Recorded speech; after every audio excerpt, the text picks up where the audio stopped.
So finally Apple ने अपने काफ़ी सारे प्रोडक्ट्स लॉन्च किए हैं, जिनमें से मैकबुक्स जो हैं वो काफ़ी ज़्यादा हाइप में है। और दो मैकबुक्स की मैं बात करूंगा, एक तो M5 एयर है और दूसरा जो आया है मैकबुक न्यू, जो कि न्यू ही इन्होंने लॉन्च किया है, एक न्यू कैटेगरी ऐड की है अपने मैकबुक्स में। तो डेफिनेटली ये काफ़ी बढ़िया चीज़ है, एक स्टूडेंट्स के लिए बहुत बढ़िया है। बट अगर इसका प्राइस देखा जाए तो वो बहुत ही ज़्यादा है कंपेयर किया जाए अगर मैकबुक एयर के साथ, तो क्योंकि इसी प्राइस में आपको मैकबुक M2 एंड मैकबुक जो M3 एयर है वो भी देखने को मिल जाता है 70-80 हज़ार के बीच बीच।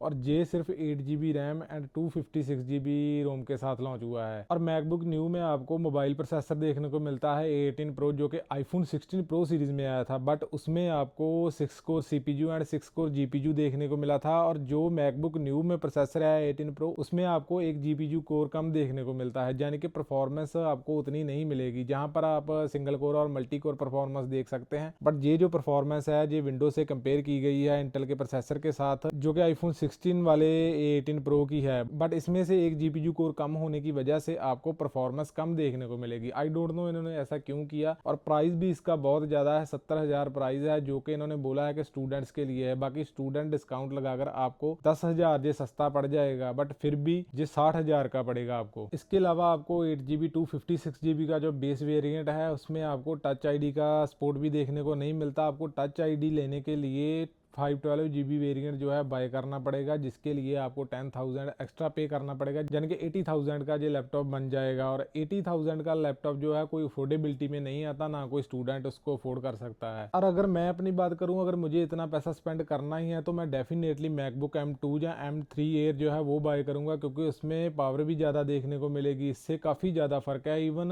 अगर A18 प्रो की बात करूँ तो उसकी लिमिटेशंस काफ़ी ज़्यादा हैं, जैसे कि वो सिर्फ और सिर्फ टाइप सी सपोर्ट करता है। इवन उन्होंने मैकबुक न्यू में 2 टाइप सी पोर्ट्स ऐड की हैं, जिनमें से एक जो है वो 3.0 है और दूसरी जो है वो सिर्फ 2.1 है, यानी कि स्पीड आपको बहुत ही ज़्यादा कम देखने को मिलेगी। आपको डाटा ट्रांसफर में पता चलेगा ये चीज़ें। बाकी मैं ये नहीं कह रहा कि ये लैपटॉप किसी काम का नहीं है, बट जो इसका प्राइस है वो कोई जस्टिफाई नहीं है, क्योंकि इस प्राइस में आपको विंडो लैपटॉप बहुत ही ज़्यादा टॉप के देखने को मिल जाता है। इवन अगर आप मैकबुक्स की ही बात करें तो मैकबुक एयर जो है वो बाय करना बढ़िया है इससे। और रिसेंटली ही मैंने MKBHD की वीडियो भी देखी है यूट्यूब पर, जिसमें उसने बोला है कि अगर आप ये सोचते हो कि इसमें टाइप सी है, थंडरबोल्ट नहीं है, तो ये लैपटॉप आपके लिए नहीं है। अगर आप ये सोचते हो कि इसमें 8 GB रैम है तो ये लैपटॉप आपके लिए नहीं है। तो मेरी थिंकिंग के हिसाब से ये सिर्फ एप्पल फैंस के लिए लैपटॉप है, या फिर जो शो केस के लिए इसको दिखाना चाहते हैं, शो करना चाहते हैं, सिर्फ उनके लिए लैपटॉप है।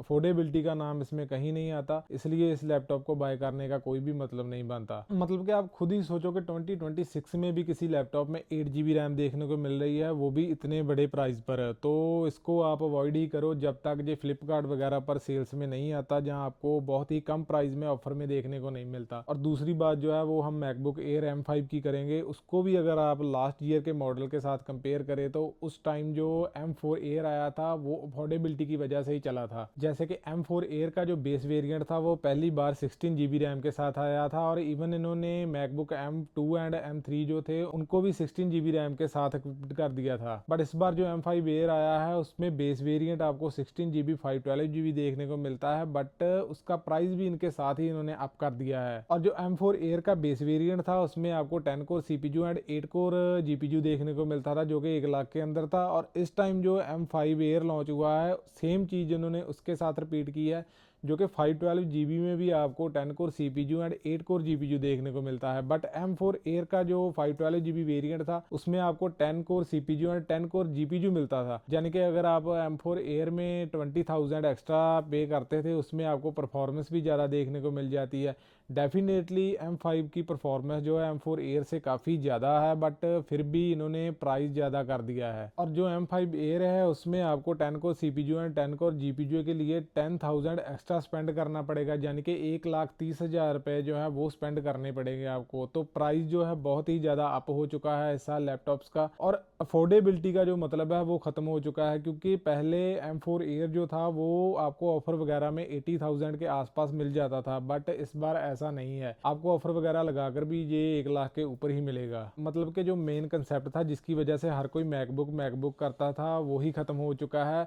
अगर किसी को M4 में ज़्यादा स्टोरेज की ज़रूरत भी पड़ती थी, वो क्या करता था कि एक SSD बाय कर लेता था, एक एक्सटर्नल SSD जो कि बजट में काफ़ी ज़्यादा मिल जाती है। बट इसके साथ आपको SSD बाय करने की तो ज़रूरत नहीं है, बट प्राइस जो है वो ज़्यादा पे करना पड़ेगा। बाकी अगर मैकबुक न्यू को M5 एयर से कंपेयर करूँ तो डेफिनेटली M5 एयर जो है उसमें अपग्रेड्स काफ़ी देखने को मिलते हैं। बट लास्ट में मेरी एडवाइस यही है कि आप M4 एयर की तरफ जाए, क्योंकि ये दोनों के बीच आता है और आपको अफोर्डेबिलिटी में भी देखने को मिलेगा और इसकी परफॉर्मेंस भी काफ़ी ज़्यादा है। अभी M5 एयर से भी कंपेयर कर लो तो ज़्यादा कम परफॉर्मेंस नहीं देता। वीडियो एडिटिंग के लिए बहुत बढ़िया चीज़ है ये। बाकी अगर वीडियो अच्छी लगी तो चैनल को सब्सक्राइब जरूर कर देना।